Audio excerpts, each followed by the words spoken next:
Grève évitée à la STM, soupir de soulagement pour de nombreux Montréalais. Je suis reconnaissante qu'on ait accès, puis que les populations qui sont moins nantis puissent avoir accès, puis pas devoir marcher 1 heure pour aller quelque part. Cette fin de semaine, les 2 jours, j'avais du travail.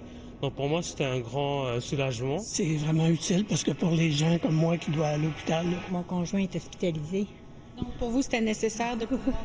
Oui. C'est un service essentiel, à mon avis. Lors de la dernière grève, au début novembre, les usagers de la STM avaient dû trouver d'autres moyens de se déplacer. Ça m'empêche de devoir dépenser de l'argent pour prendre un Uber. J'avais des matchs, donc je peux me déplacer finalement. Mais j'aurais pas pu y aller, sinon je serais allé en vélo. Généralement, c'est très cher pour voyager en taxi. Hier soir, une entente de principe est intervenue entre le syndicat des chauffeurs et la STM. Il était minuit moins 1. Sans entente, la ville aurait été complètement paralysée tout le week-end.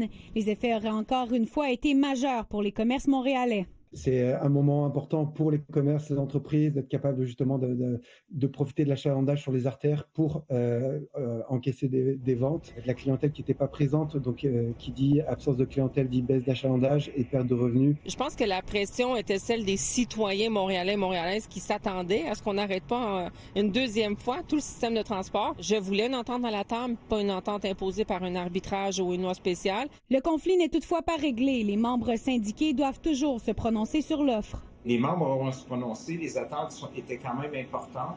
Puis s'il y a eu des compromis, c'est qu'évidemment, le syndicat a dû faire des choix. Donc, il faut s'attendre à ce que les augmentations salariales soient supérieures à ce que la STM offrait.